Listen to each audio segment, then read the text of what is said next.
Hi, welcome or welcome back.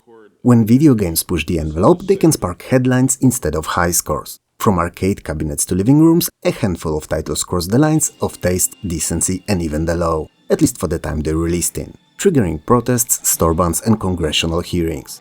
Today, we're counting down 8 games so controversial that they became cultural flashpoints, not just entertainment. So buckle up, cowboys and cowgirls, as we're gonna ride through the moments when pixels provoked politics and interactive stories ignited real-world firestorms.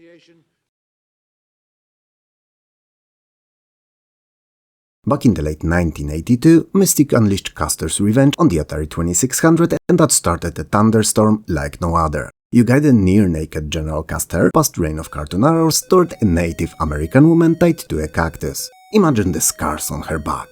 The premise sparked immediate outrage. National Organization for Women, the NAACP, Native American groups and other women's organizations all condemned its racist imagery and simulated sexual violence.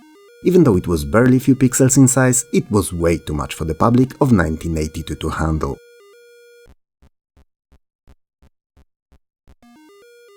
Retailers dropped the game from their shelves like a hot potato, and Los Angeles and Suffolk counties formally banned its sale altogether. Ironically, as it usually is, that very controversy drove curiosity, and around 80,000 cartridges flew off the store racks before its disappearance. Custer's revenge stands as a stark example that shock value can sell, while reminding the developers that public outcry can make or break the game.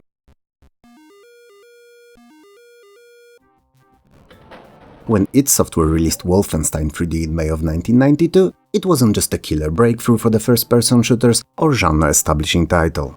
Its unabashed NAZI iconography made it extremely controversial, nearly as much as pineapple on pizza and much more than mayo on french fries.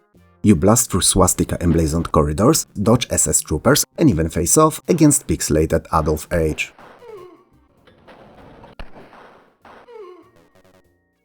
German law at the time barred such imagery in entertainment, so Wolfenstein 3D was unavailable there until 2019.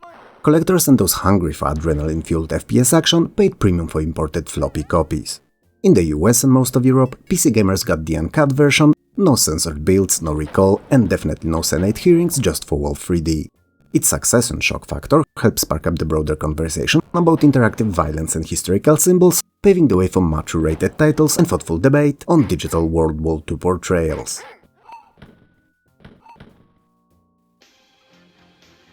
Night Trap first arrived on Sega CD in 1992, and the DOS port followed 2 years later. It is widely regarded as one of the gaming's earliest FMV thrillers.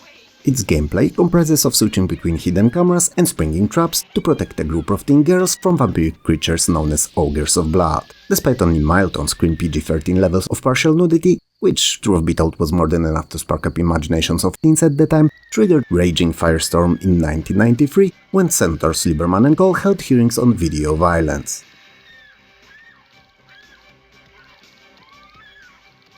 Night Trap was named alongside Mortal Kombat as proof that interactive media needed an oversight. Proof, schmoof, but the fact remains that the subject was raised and it was not going to go away on its own. Retail giants like Toys R Us and KB Toys temporarily removed Night Trap from their shelves, and Sega quietly let it go out of print, only to resurrect it decades later in an uncut collector's edition when the times and public sensibilities have changed.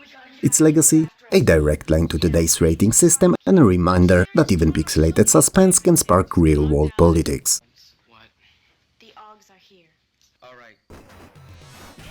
In 1992, the world had changed.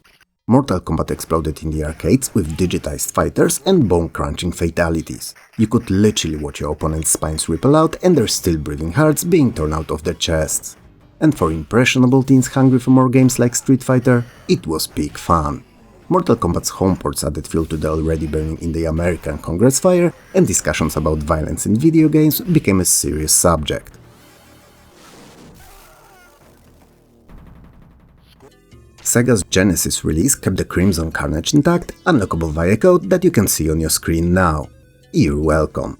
While Nintendo's SNES opted for swapping blood for grey sweat, and that contrast became a cultural touchstone. One version was clearly superior to the other and henceforth much more popular and successful.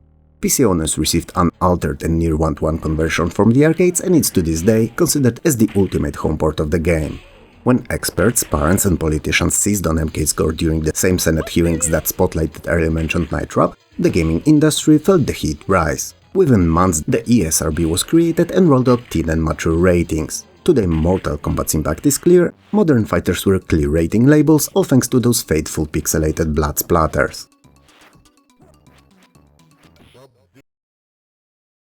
Sierra Online's July 97 release of Leisure Suit Larry introduced us to Larry Laffer, a 38-year-old virgin. Balding, short and single, but also a lovable, sweet loser.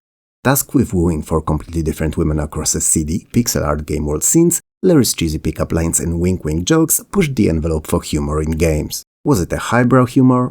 Hell no, but it had a definite uncanny kinky charm to it.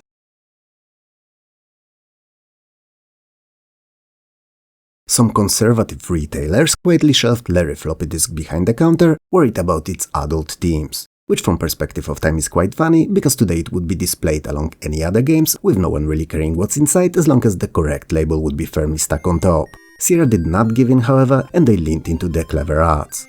Though Larry never faced formal bans or rating board scrutiny, the buzz it stirred proved there was an audience for light-hearted adult humor, paving the way for later titles that toyed with riskier content without resorting to shock tactics.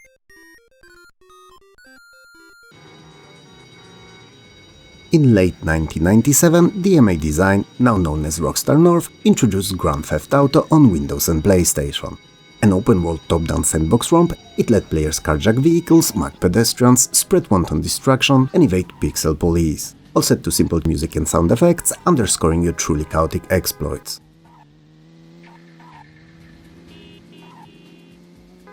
British tabloids ran alarmist headlines about its glamorization of crime, and the title even prompted parliamentary debates on whether it should be banned, though no legislation ever followed.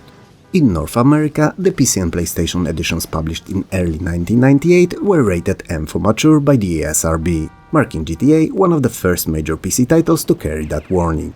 Is it an achievement? Hardly, but it's definitely a fact. GTA's rudimentary 2D streets look quaint now, but its legacy is massive. It proved that giving players total freedom, plus a healthy dose of moral controversy, could launch a franchise that would redefine open-world gaming for decades. And especially that it is suspected that the publishers sparked the controversy themselves to drive up sales, which if true, is a borderline genius marketing tactics.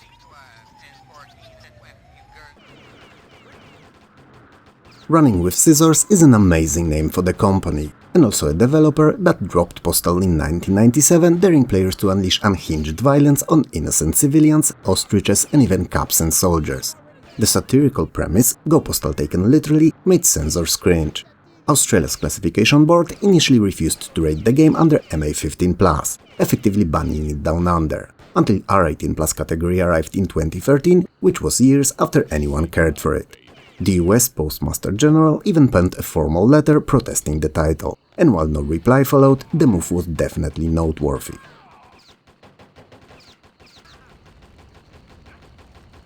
Many retailers wouldn't carry Postal, so it found life through mail-order outlets, niche online sellers, and few and far between game shops that found it to be potentially profitable because of the fear that it sparked within the ranks of corporate execs of larger chains.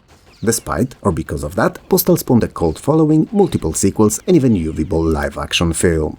Postal remains gaming's most unapologetically anti-establishment manifesto. Although you are free to slaughter anyone without penalty, you can also choose to spare unarmed bystanders, which radically alters how you play and how the game feels.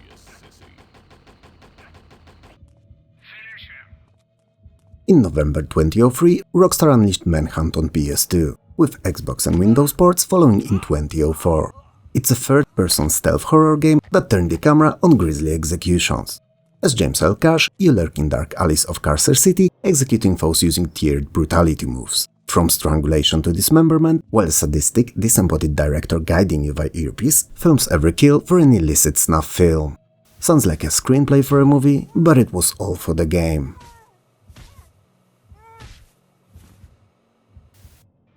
New Zealand censors banned Manhunt outright, and Germany's Federal Department for Media Harmful to Young Persons indexed Manhunt in late 2004, leading to police seizures of unapproved copies under anti-violence laws. In the UK, sensationalist tabloids blamed it for teenagers' murder, only for the police and judges to dismiss any connection. Quite rightfully, I must add. as there is no conclusive causal link between violent video games and serious real-world aggression. Because the German Uncut PAL edition was indexed, as we've established already, and thus was hard to legally obtain, sealed copies routinely command high prices on the collector sites. Manhunt's uncompromising gore cemented Rockstar's reputation as gaming's provocateur and proved that even in video games, some lines still shock. That's my boy. Get your teeth into them. These 8 titles remind us that even video games can spark real-world debates about sex, violence, history, and where the line between shock and art is. Whether you see them as provocations or milestones, they all got people talking, and change how we rate, play, sell and discuss games. Did any of these choices took you by surprise? Or maybe you have examples of your own? Let me know in the comments below. Smash like if you enjoyed the video, hit subscribe to see more, and ring the bell to never miss any of my uploads. Stay cool and safe, take care of yourself, and I'll talk to you soon.